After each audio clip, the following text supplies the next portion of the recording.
your word transition triggered a comparison in my mind that may seem counterintuitive, but I immediately thought of prison ministry and campus ministry.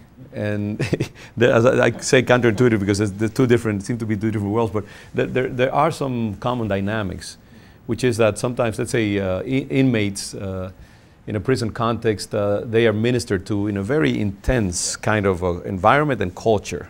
And so the gospel resonates in terms of the life that they're living in that institution.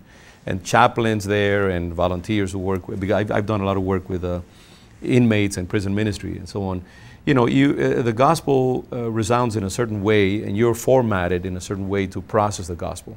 But then all of a sudden you come out into the general culture, and the church is expected in a sense to take the baton and now take these individuals and hopefully integrate them into the life of the church, into the greater society, and so on and so forth, and provide guidance. And I have found that many times churches are not really prepared, given their mentality, our mentality, to minister to these individuals. You know, lay people in the pews are often suspicious of people who have been in prison, and we have a lot of stereotypes about, you know, these people, and we're suspicious and insecure how to do this kind of ministry. And so we find that often, you know, people they enter the church, but they don't find a place in it because of the ethos of those particular congregations. And I think it may be the same with campus ministries, where again, you know, you were saying, Don, about how you know, you encourage people to engage in their doubts and to admit them and to process them and not to be afraid of it. And of course, immediately I'm sure in some pastors, there may be a red flag that comes up, you know, because we're into giving people certitude and rest. And here you guys are dealing with a different kind of context, and you're saying, no, we want to encourage dynamism and nuance and inquiry and tension and so on and so forth. And so there is an inherent kind of implicit tension between parachurch ministry in the campus context and the church context. How do you prepare these students to become citizens of the greater church? And what are some of the tensions that you find between parachurch and church and campus ministries and so on? What are the pet peeves? Speak to that for a moment. I served as a pastor in Western Mass for 8 years before coming to Harvard, and so I have lived in both worlds, and they're different worlds. We were speaking about that just before we began. The campus life and ministry is less complicated in my estimation, and there's it's ideal in some measure. I sometimes long for the safe. There are the problems, but you know, yeah, I hear what you're saying perfectly. Students struggle and trauma happen and happens in their lives, and they're not immune, of course, from things that can happen in life. But they're young, they're healthy, they have opportunities in front of them. They're surrounded by friends. They're hopefully, and they have a whole structured environment as well that leads them. You know, endless opportunities. People are paying a lot of attention to them, including us. We're trying to pay attention to them and watch over their lives. And outside of a campus environment like we're trying to create and cultivate, it just doesn't exist out there much. Churches, we do our best, right, to care for the flock, but usually staff and lay leaders and elders are stretched thin. There's so much going on in families, and you try to have a vision as a church in your community, and so what my experience has been that as someone trying to give some leadership and oversight in that community, in a church community, you're fulfilled in some measure that you're meeting needs, and it's the tyranny of the urgent quite often.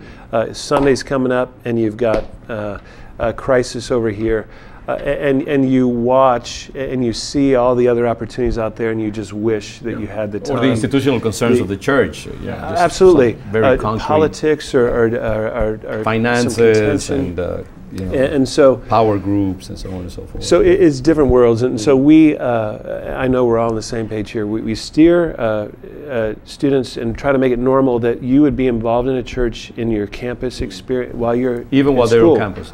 While they're important. involved with us, if they choose to be, they're also connecting with a local church. That's crucial. And then we're trying to prepare them have realistic expectations, and really create a service mindset that they go in checking a lot of their maybe idealism of, wow, I hope to duplicate this experience, and just say, you probably will never have an experience like this. But why don't you go in and just serve somewhere and love people and use your gifts and see what God can do in whatever community you end up in New York City or in wherever they go. And so that's what we try to prepare them for that. Yeah, I want to speak to that too. I appreciate that comment, and especially respect the experience of both of you as local pastors who really do the hard work, in my opinion. The one thing that I have found, and I think is an important concern for us as campus ministers, and something that I hope will be carried into the church with every student that goes, that graduates and is involved with one of our organizations, is that they do have a chance while they're a college student to experience sort of the living out of all the one another's of the New Testament while they're a student, which is really, in my opinion, the core of what the church is. What do you mean by that? Well, there's like 77 or something one another love commands, one another, pray for one another, confess sin to one another, encourage one another, all the mutuality and community. Yeah. And granted, it's because it's a pretty unrealistic social structure, but because of the closeness of proximity that students have to each other, that they're sharing the same living spaces, that they're going through a lot of the same schedule, they see each other. How can you do all those one another's if you only see each other for a couple hours on a Sunday? You can't, in my opinion. So you have to have community, and so we have actually birthed a few communities, even in the Boston area, students who were part of our ministry that decided, we're going to try to live differently than this sort of vision of most very individualistically minded Americans, that, I'm going to own a house and retreat into my sort of suburban enclave and have my own, everything, and my own, individual whatever, and to have them leave Harvard instead with what if I thought about it a little differently? What if I made my decision about my living space, where I'm going to live, and place that as close as possible to the place of worship, the local congregation that I'm a part of, and or at least if it's not incredibly close and that's not possible, that they do try to create a community within a community, within a a neighborhood or something like that. And so, yeah, it's a concern that I have as a pastor, and I pastor a Latino church here now, also increasingly multicultural with an English ministry that we have, but the vast portion of my flock are immigrants and factory workers and housewives and very humble people, not highly educated, not very powerful in terms of finances and so on and so forth. And so I move in a very humble world. I mean, we do have also, the teachers and, school principals and that kind of stuff, but really the vast portion is of a humbler kind of origin. And so I process a gospel that has to be brought down to a certain level of being comprehensive and being understandable to the people that I minister to. And also I deal with, the cultural issues and the cultural limitations of my people, who I think also are so rich and so beautiful in so many different ways. And often I do suffer as a pastor when students come into that context, or, people from Harvard and other universities, or theologians who come and visit the church or are members of the congregation. And I often do feel that tension between the demands of a pastor ministering to a very humble flock and people who come in with a much wider universe you know, preoccupations and understandings of cultural complexity and so on and so forth. There's always a tension there. And I think you can even expand that to the church as a whole, where, you know, the church is it's a very, I'm going to say a basic context where, you know, the gospel is being processed, and we cannot always have the luxury of just opening it up to its full complexity. Sometimes we have to present things in a 30-minute sermon, and we got to reduce it to its basic elements. And I think the danger that I feel sometimes is for highly developed people, like ourselves, quote unquote, or those students who have grown up in a, you know, context like Harvard.